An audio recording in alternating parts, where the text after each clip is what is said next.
Hi, I'm Mike from 1A Auto. We've been selling auto parts for over 30 years. We're dedicated to delivering quality auto parts, expert customer service, fast and free shipping, all backed by our 100% satisfaction guarantee.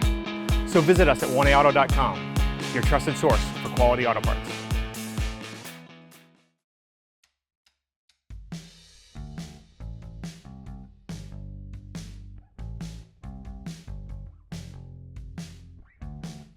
So in order to start this project, we're going to go ahead and loosen the wheel, the lug nuts here. We're going to use a breaker bar with a 19mm socket. So next we're going to go ahead and raise and support your vehicle. You can use a jack and jack stands. In this case here, we're using a lift to make it a little bit easier. We'll just go ahead and remove the lug nuts here, just by using that socket, because we've already loosened those. With the lug nuts removed, we can now go ahead and remove the wheel and tire.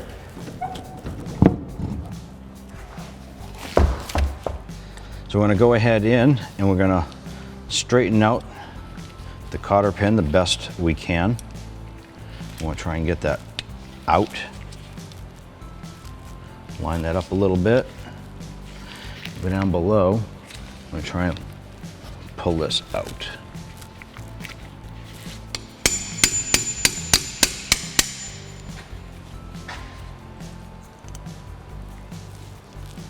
All right, so now that we have the cotter pin out, I'm going to go ahead and thread the bolts back on here, and you're probably wondering why. And I'm going to have to use the studs here. You can do this in your driveway. I just want to get these on. I'm not sure which ones I'm going to use, so I'm just going to throw 4 of these on. And you're going to see why in just a second. I want to go ahead and use this here as a leverage point. We don't want to mar up the threads. That way we can get our wheel back on later. Now we have a 35mm socket. That might vary depending on your application. And this is what we're going to do. Here we go.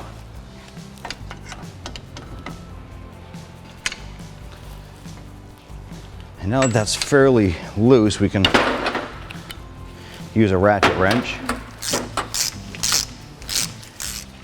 Okay, that does come off. Now obviously you can see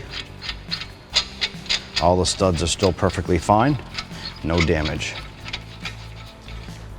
All right, so we're going to go ahead and remove the brake caliper and the bracket assembly as one complete unit. So to go ahead and start that, we can use a basic C-clamp. And what you want to do is use the C part, put on the inside of the brake pad area, okay, and then bring this back side and put it on the back side of the caliper. Be sure not to catch the hard brake line right there. Now you don't have to crank it in too far, you just want to apply some pressure. And as you start to tighten it, you can actually see the space between the caliper itself and the pad push in. You just want to do it a little bit. Back up. You want to do it to the lower half.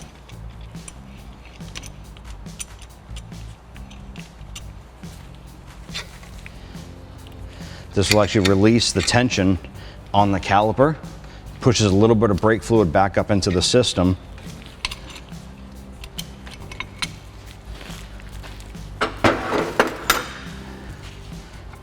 You can see that this is moving pretty freely right now because a lot less tension on there.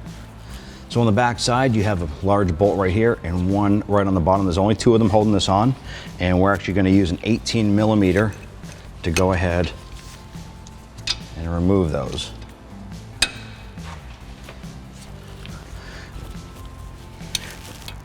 And once you get those loose, you can go ahead and use a ratchet.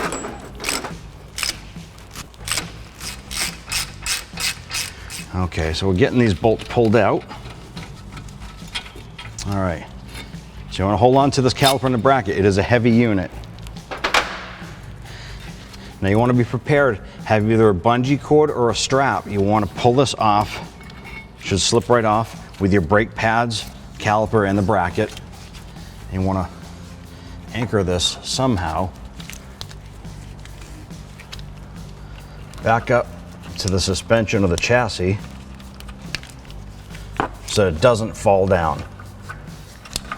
All right, once you pull off the caliper and the bracket, your rotor can slip right off. So I'm going to go ahead and straighten out this cotter pin.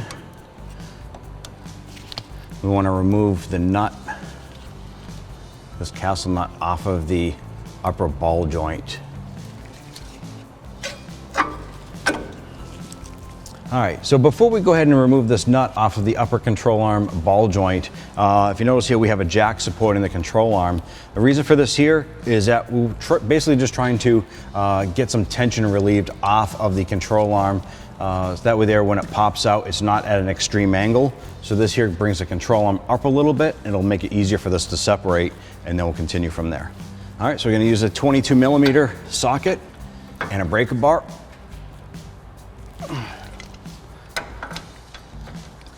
If the nut starts to loosen up pretty good for you, you can go ahead and switch over to a ratchet wrench.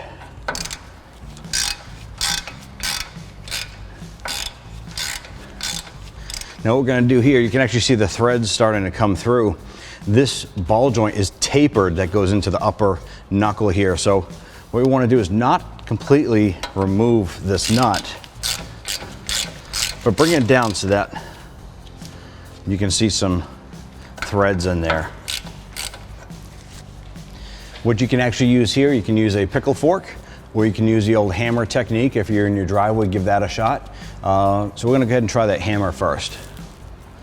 Anytime you're striking anything like this here, metal with a hammer, you normally want to use safety glasses. Always protect your eyes. So with this suspended here, we're actually going to try the shock treatment with this here. Because the ball joint is tapered and goes into the knuckle, sometimes with two hammers, if you hit consecutively right on each side, it shocks it so that it pops that tapered ball joint right out. In this case here, work like a charm.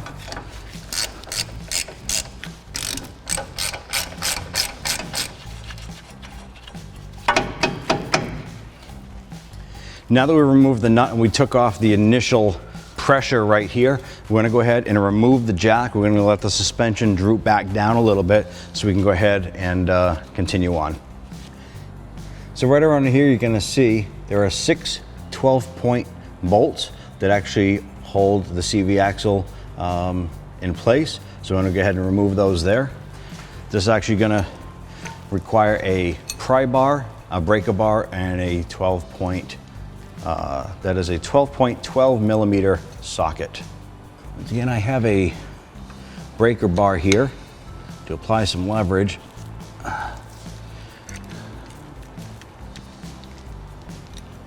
What we can do is basically just break these free and then get a ratchet on them. So we can go ahead and zip those right out.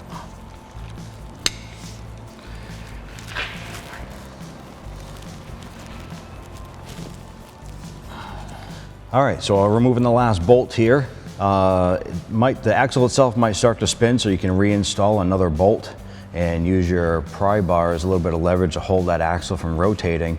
Go ahead and crank that out with the ratchet on the bottom. Take out that lower bolt. Then you can go ahead and remove the upper bolt by hand, and the axle itself, you can see, drops right out. And up on the front side here, you're going to want to go ahead and you can use the hammer to go ahead and tap the spline end of the CV axle back into or out of the knuckle itself. You want to manipulate the spindle inside and pull the knuckle out. And you can see here it separates. You can pull it up through the front, or as you can see here, we drop it out through the back side. And go ahead and pull that out. All right, so right here we have the original OEM component, and over here the exact matching 1A Auto component here. It actually comes with the replacement spindle nut right here in case you happen to damage or mar up the original component. It comes with that with it. Same exact splines. You do want to put some grease on those there, but as you can see, it's a direct replacement with no modifications. So what you might want to do is use a little bit of rust penetrant or apply a little bit of grease to the splines inside here and or the splines on the axle shaft here. So when you assemble it, it slides into the hub a lot easier. I'm going to go ahead and separate that there and try and feed this up through the back.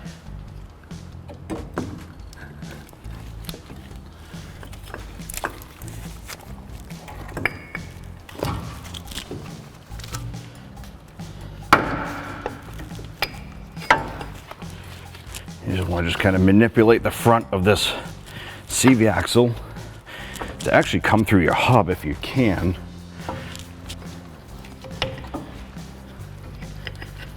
There we go. Now these bolts here, I did go ahead and I cleaned the head of these here. That way the socket fits on nice without having any slipping or working with dirty components. So what we ended up doing here is we ended up getting a jack or your lift underneath the knuckle area. What we have to do is kind of support the knuckle with the control arm so we can go ahead and line up the axle and get that put on. So we just put some weight on the vehicle, pull the ball joint through. Gonna thread on the castle nut just till about the stud starts to poke through the top of the nut area, just to put some pressure on it and keep this lined up so it doesn't wobble back and forth on you. Okay, and with that supported here, we can go ahead right here, and this should line up nice. Just push on the center of the shaft a little bit, push that axle back in. And we just want to get one of these bolts started, like so. And we're just going to continue the bolt installation. Obviously, we're not going to tighten them up now. We just want to get several threads caught. Make sure you get several threads so you don't risk the chance of stripping any threads when you go to anchor everything else in. So you're going to want to go ahead and tighten all these down. We're using a 12 millimeter and a short extension just to get in here. All right, so the torque spec is roughly 51 to 67 foot-pounds on these here. We're going to go right in the middle at 60. Using your torque wrench. Use that trusty pry bar to hold that from rotating around on you.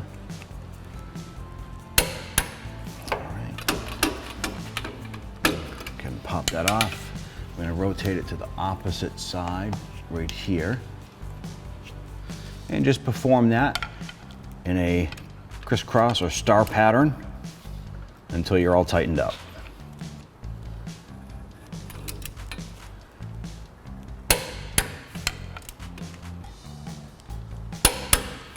Reinstall your axle nut. We're using a 35 millimeter socket for this, and the range is 188 to 254 for the torque spec range on this here. We're going to go right in the middle. All right, so I reinstalled the three of the wheel nuts on here just so I could use the pry bar. Once again, we don't want to damage the threads on that, so we just use that there as a leverage point. I'm actually going to set that up just like this. Then we'll go ahead and remove the lug nuts here. Now we're going to go ahead and install the cap right here, making sure that the hole for the cotter pin lines up with the tabs on the crown. Should slip right in. And with your pliers,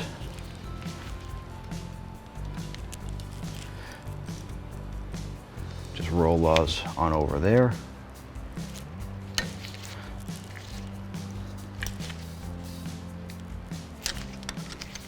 At this point here, you can now go ahead and lower the vehicle back onto your jack stand and remove your jack.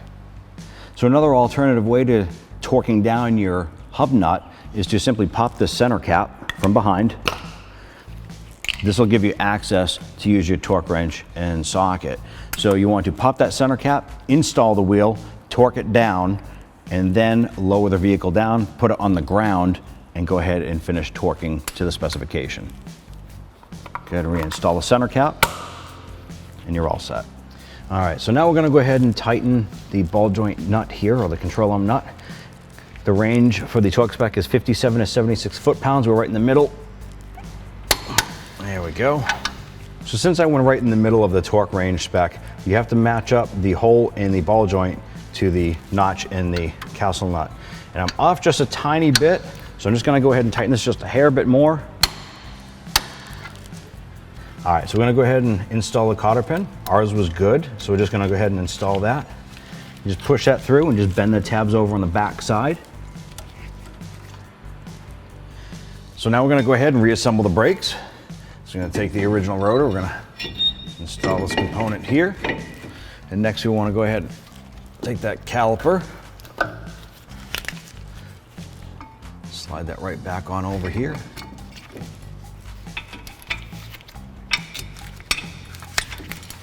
Just gonna thread in the 2 bolts into the back side here. So we're using an 18mm socket with ratchet to go ahead and snug this up. All right, so we're gonna take the 18mm socket and put it on the torque wrench, and then we're gonna tighten this to 136 foot-pounds.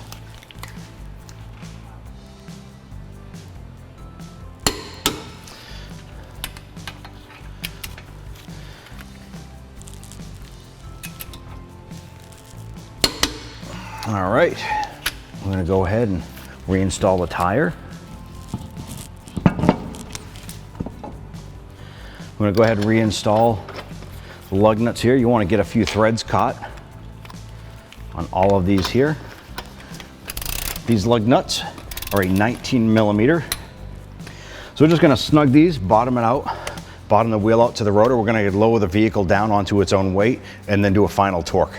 With the vehicle on the ground, we're gonna do its final torque of the wheel, which is between 83 and 112 foot-pounds.